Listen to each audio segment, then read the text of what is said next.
ضرور کیا ہوگا، کیونکہ امام اسے کہتے ہیں کہ جو دو کو ملائے، امام اسے کہتے ہیں جو دو کو ملائے۔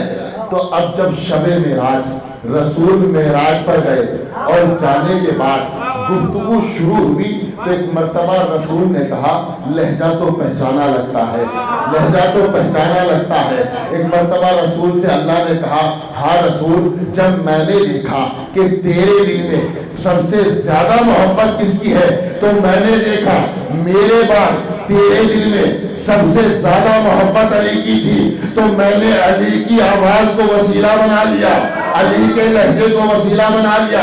تو اس کا مطلب یہ ہوا اگر علی نہ ہو تو خدا و رسول کا میل نہیں ہوتا،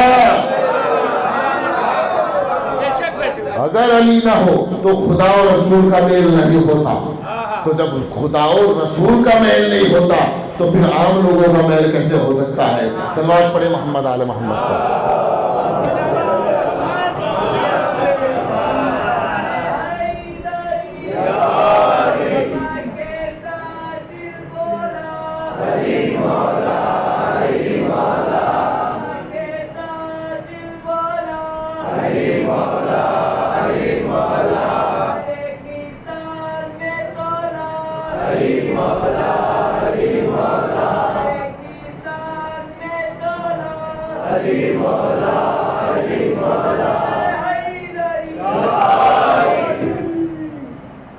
اشارے ہو رہے ہیں کہ جناب عباس کا بیان کیا جائے۔ میں یہ سوچ رہا تھا کہ جناب عباس میں پورا اشرا پڑھ چکا ہوں آپ لوگوں کے سامنے تقریباً، لیکن پھر بھی صلوات پڑھے محمد آل محمد پر۔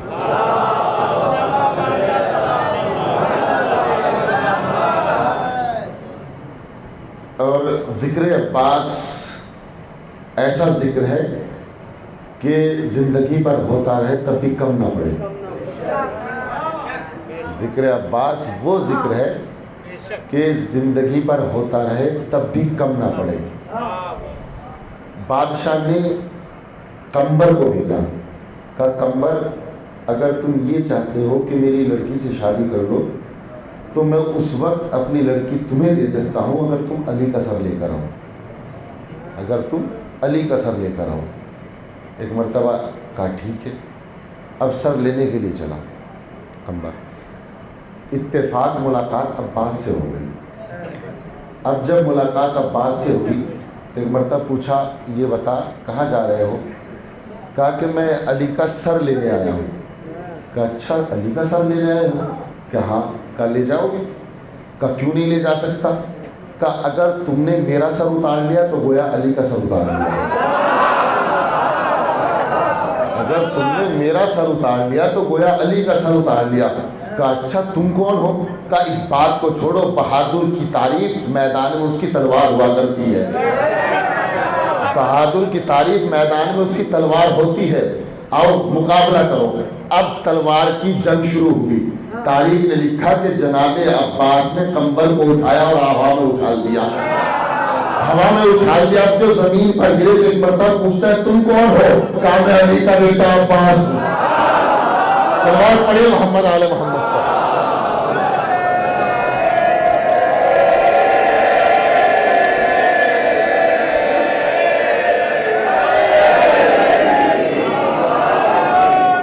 اسی لیے علماء نے لکھا کہ جب جناب عباس کی ولادت ہوئی تو دنیا میں جتنے بھی بچے پیدا ہوتے ہیں سب کی پہچان یہ ہوتی ہے کہ ان کی مٹھیاں بند ہوتی ہے۔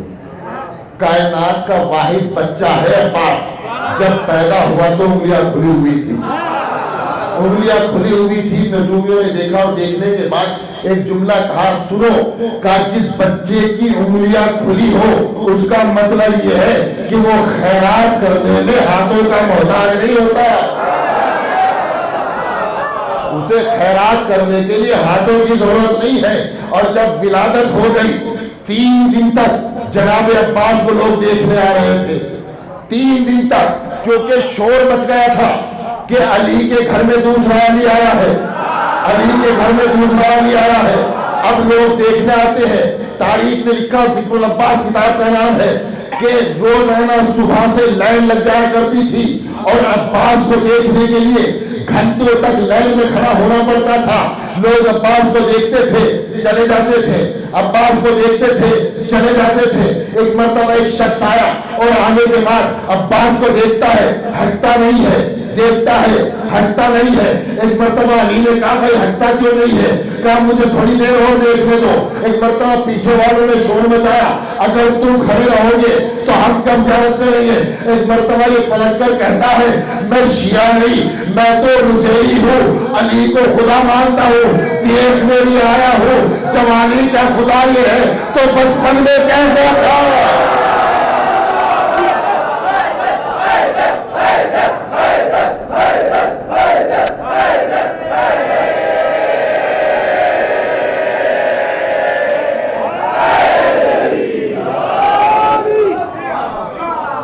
دیکھتا یہ ہوں کہ بچپن میں خدا کیسا تھا.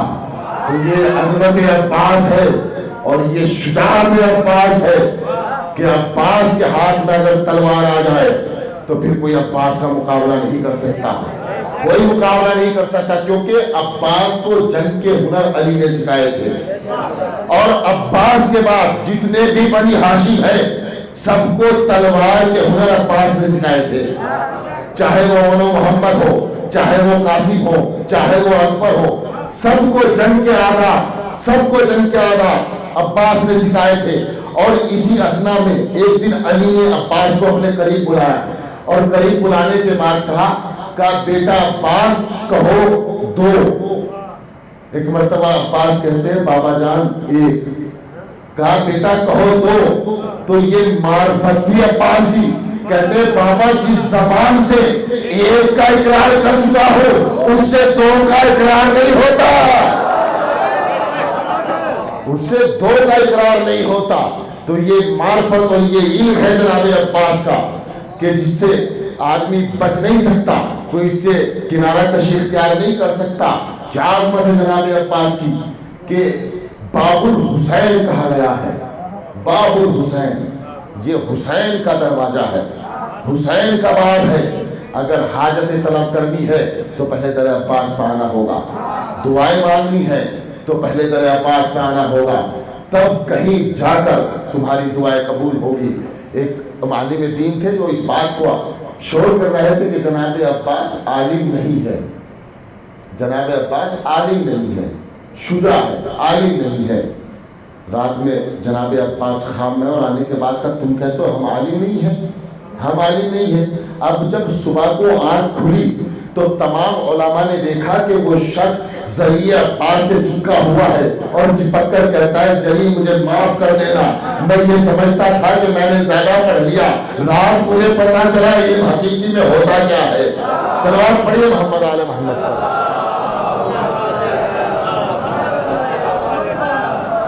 رات مجھے پتہ چلا کہ علم حقیقت میں ہوتا کیا ہے. اور یہی عباس ہے. خدا کی قسم کہ جب حسین کو دربار میں بلایا گیا اور عباس کو جلال آیا, حسین نے عباس کو روک دیا. عباس ابھی کربلا نہیں ہے. پھر زمانہ اور آگے بڑھا. حسین نے 2 محرم کو نہر کے کنارے خیموں کو نصب کیا. ظالموں نے کہا خیموں کو ہٹایا جائے. ایک مرتبہ حسین نے عباس کو بلایا اور بلانے کے بعد کہا عباس خیموں کو ہٹا لو. تاریخ کے جملے ہیں کہ جناب عباس نے نشان کھینچا اور نشان کھینچ کر کہا کہ ہے کسی میں ہمت جو اس نشان کو پار کر سکے.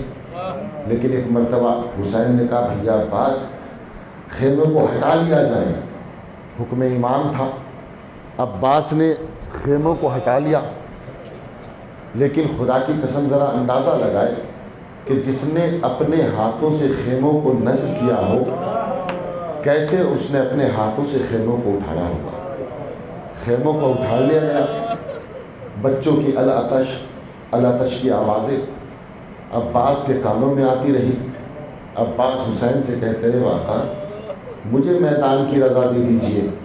حسین ایک بات کہتے ہیں کہ بھیا عباس تم تو میرے لشکر کے علمبردار ہو, میں تمہیں کیسے مرنے کی رضا دے دوں, تم تو میرے لشکر کے علمبردار ہو. عباس پلٹ کر کہتے ہیں بھائی آقا وہ لشکر کہاں رہا جس کا میں نمبردار ہوا کرتا تھا؟ اب وہ لشکر کہاں رہا؟ اب جب اصرار بڑھتا گیا، ایک مرتبہ حسین نے ٹوٹا ہوا نیزہ اٹھایا، اور اٹھانے کے بعد کا عباس جنگ کی تو اجازت نہیں ہے، ہاں سکینہ پیاسی ہے، اگر ہو سکے تو پانی کی سبیل کر دینا۔ تاریخ کے جملے ہیں کہ جناب عباس نے ایک مرتبہ سکینہ سے کہا سکینہ مشکیزہ لے کر آؤ۔ اب مشکیزہ آیا، اب جو مشکیزہ آیا عباس کی چیخ نکل گئی، خدا کی قسم سنیں گے عزیزو، مشکیزے کی تعریف یہ ہوتی ہے کہ اگر اس میں مہینوں بھی پانی نہ ڈالا جائے تو اس کے کنارے تر رہتے ہیں، لیکن سکینہ کا مشکیزہ ایسا مشکیزہ تھا کہ جس کے کنارے بھی خشک ہو چکے تھے۔ جب علماء سے پوچھا گیا کہ کنارے کیوں خشک ہو گئے تھے تو سب نے لکھا کہ کنارے اس لیے خشک ہو گئے تھے کہ جب بچوں کو پیاس کی شدت ہوئی تو بچوں نے اپنے ننھے ننھے ہونٹوں کو مشکیزے کے کنارے پہ رکھ دیا، ہونٹوں کی نکلتی ہوئی تپش نے مشکیزے کے کنارے کو خشک کر دیا تھا۔ اللہ اکبر، آپ کی آوازیں بلند ہو گئی، خدا آپ کی آوازوں پہ رحمت نازل کرے۔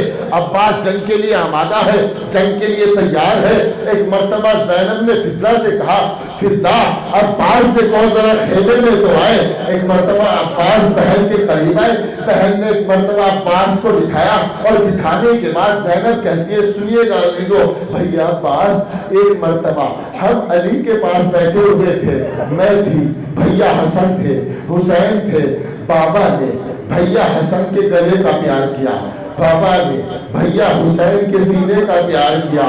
اسی اثنا میں بابا نے میری چادر کو ہٹایا اور میرے بازوؤں کو بوسہ دینے لگے۔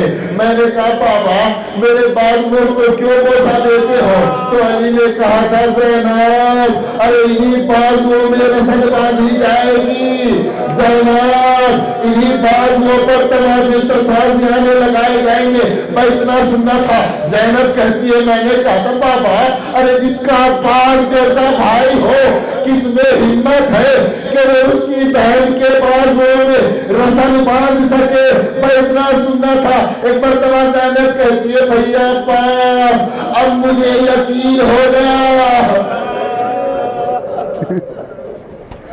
جزاکم ربکم خیر الجزا، خدا آپ کو کسی غم میں نہ لڑائے سوائے غم امام مظلوم۔ عباس نے مشکیزے کو لیا، ٹوٹے ہوئے نیزے کو لیا، میدان میں گئے، جنگ کرنا شروع کی۔ فرات کے کنارے پہنچے، گھوڑے کو فرات میں ڈالا، ایک مرتبہ مشکیزے کو پانی میں بھرا، اور بھرنے کے بعد پانی چلو میں اٹھایا، پھینک دیا، پیا نہیں۔ اس کے بعد ایک مرتبہ گھوڑے سے کہتے ہیں اس پہ باوفا اب جتنی جلدی ہو سکے مجھے سکینہ تک پہنچا دینا، سکینہ میرا انتظار کر رہی ہے۔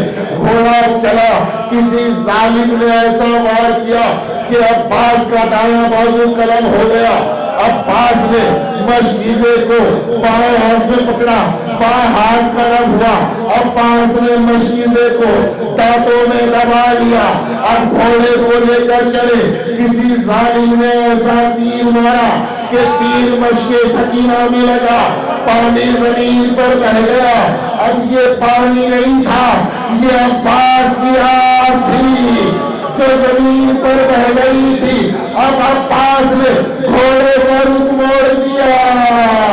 تاریخ میں لکھا کسی نے عباس کے سر پر ایسا گرز مارا کہ سر شگاف ہو گیا، آنکھ میں تیر لگا، زمین پر آ گئے، آواز دی آقا ہو نکلی۔ ایک مرتبہ حسین آئے، حسین کربلا کے میدان کی طرف چلے، آواز دی الحان انکسر ظہری وقلت حیلتی، عباس تیرے مرنے میں میری کمر توڑ دی۔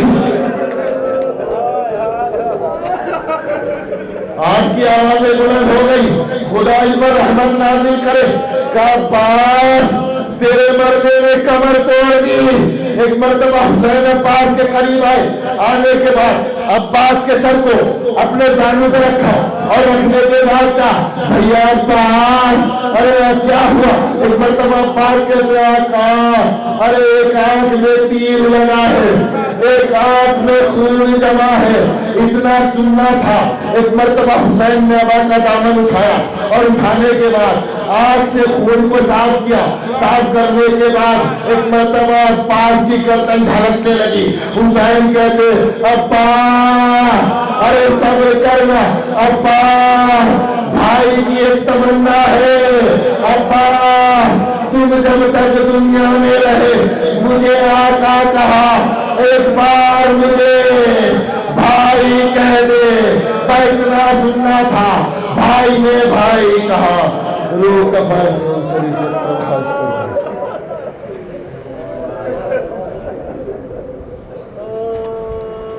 انا للہ و انا الیہ راجعون. رضن بقضاء تسلیم الامر.